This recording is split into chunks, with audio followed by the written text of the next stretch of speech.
10 years ago, I started a business in 24 hours that is now worth over $270 million. I wanna see if I can do it again today. So I'm gonna be using the same process to see if we can create $1 million business by the end of the day. Now the first step up, brainstorming ideas. Now there's two major ways that I've really found over the past 15 years that have really helped me figure out, here's cool business ideas. Number one, what are problems that I'm having through my day? Just think about it for yourself. It's already morning. Did anything happen this morning that already irritated you? Don't even get me started. And number two, what are things I'm already spending money on that I wanna save, or I can make it better? So I'm gonna be calling up my friend and producer of the show to brainstorm ideas live so you guys can hear how we do it. So problems. One of the ones I was thinking of is the past year I've been growing out my hair, and it sounds kind of stupid, but it's a hard thing to do. It's like there's not a lot of info out there. What's the actual problem with it? So there's like what you call the in-between phase, right? Of like going from short to long. How do you not look like a homeless person, like while you're growing out your hair, you know? Two problems that I've had recently, JPEG Lord, who've seen in our other videos, he went and messed around with my chair upstairs in my office, and now I'm like really uncomfortable, I'm all like curmudgeon-y. And so I'd love for someone to come and set up my home office. So like, here's where the desk height should be. Here's how to make sure your arms aren't uncomfortable. Here's what your chair should look like. They actually did this for me when I worked at Intel. The second thing is NFTs.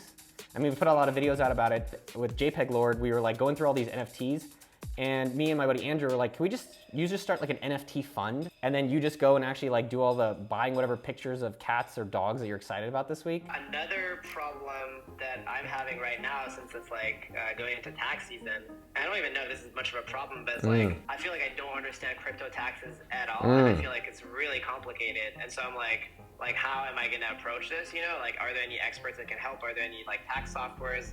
So I think that's like an opportunity. All right, I'm gonna go look at what I'm spending money on and see if we can come up with other business ideas from that. So this is an interesting one. I actually had this problem this morning. I wanted pho broth, and there's like all this keto crap broth. I just want like juicy pho broth in a box. I actually spend a lot of money on non-alcoholic drinks. Untitled Art, Whetstone, which is a local one, Oatmeal Stout non-alcoholic, Penn's Best non-alcoholic, Brewdog non-alcoholic. Maybe I could start a non-alcoholic monthly beer subscription. We have a lot of ideas. We're gonna do two things here. One, we're gonna look through which of these is actually $1 million opportunity in terms of how much people are gonna spend on it. Then we're gonna do a quick spreadsheet so we can actually look at our economics to make sure that's gonna be profitable. Then we're gonna go sell. In step two with market research, what I'm really trying to do is figure out how to use your time best. I'm trying to just make sure that if I'm gonna be working on something for the next years to come, is it actually that big of an opportunity? So first off, we're gonna be checking out Google Trends to see how these 4 categories are growing or not. And as you can see, crypto taxes is blowing up. Non-alcoholic beer definitely blowing up, and desk setup is definitely a huge rise, especially with COVID. Next up is gonna be Google Keywords. So you go to Google Keyword Planner and type in these different terms. Now, again, this doesn't give you customers, this doesn't guarantee you business. This just makes sure that you're not wasting time and you're working on a big opportunity. Crypto tax is gigantic. Desk setup is gigantic. Non-alcoholic beers is gigantic. Pho broth by itself, I think would be a hard sell. So next up, we're gonna be looking up the TAM, total available market. So it's gonna be specifically like how many people are interested in it, is it a growing industry or not, how much do they generally spend, and that will give us our TAM, total available market. Now that we know that there's gonna be $1 million or more worth of business that I can generate, let me actually look at how much I would have to sell to make this $1 million profit for myself. So in the desk setup, it's 200 bucks. I think labor cost is gonna cost me about $100 per person to do this. Hopefully I can sell 3 of them today. Not bad if I can get those margins.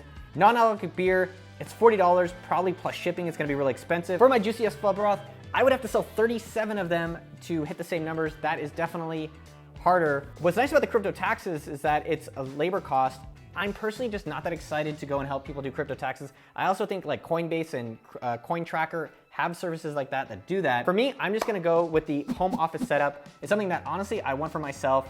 Crypto taxes, I feel like there's a lot of other options out there that can satisfy that problem. Why get customers first? If we can see that we can get the customer first from the things we're excited about, we know that when we do these other things like build a website, maybe use Shopify or AppSumo.com, we know that it's gonna ROI for us and worth our time.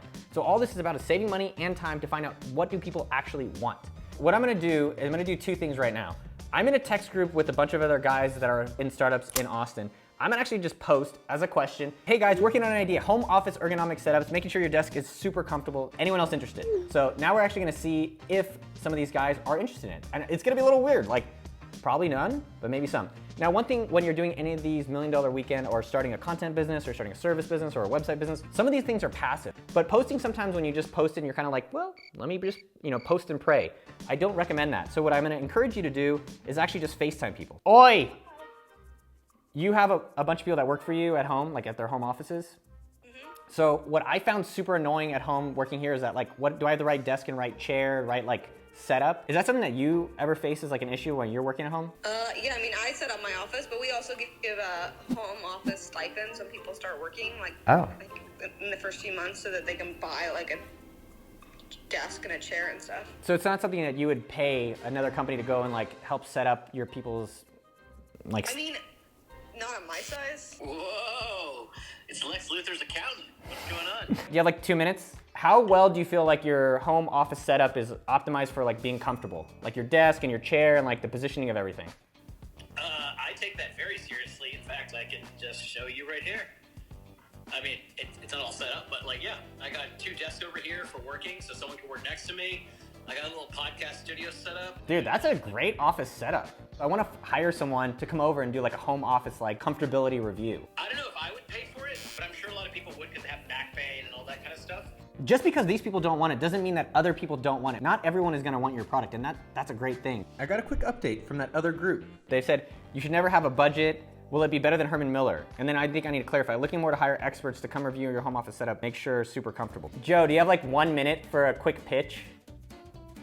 Yes, thank you, Joe. Do you work at a desk? Yes. So I'm hiring people for $200 to come optimize my setup, and they make sure that I have all the right equipment. Is that something you're interested in? Yeah, I think about that. As far as I've got one of those stand-up desks. It's got the different positions, and I've wondered what is the ergonomic ideal. All right, so would you PayPal, Venmo, Bitcoin send me $200 right now? Do they do 150? I can do 150. Paid $150 by my homie Joseph Kelly. Ayo. Heyo. You work at home, yeah?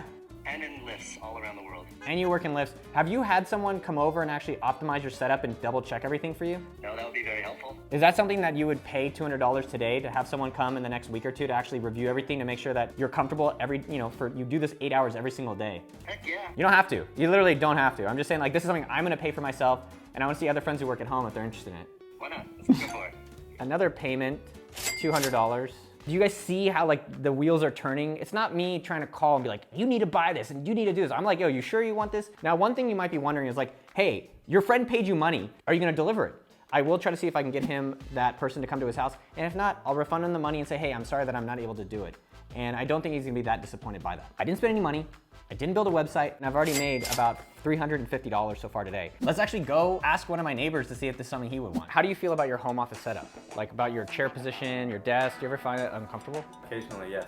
Have you ever thought about having someone come over and actually optimize your desk, what kind of desk maybe to get, or the chair or anything like that? Yes, but it has to be wife approved. Who controls all furniture decisions?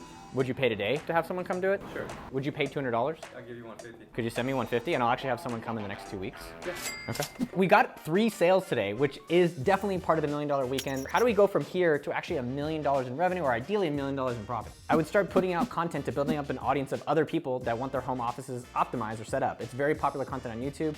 2, I would start collecting an email list of people I could actually message. 3, I would start putting myself on Thumbtack, on Yelp, on Google Reviews, and other places that as people are searching home setup, desk setup, which is a very popular thing we already saw, I can actually start ranking for it. One of the most important things that you need to be doing in this process is going back to your spreadsheet.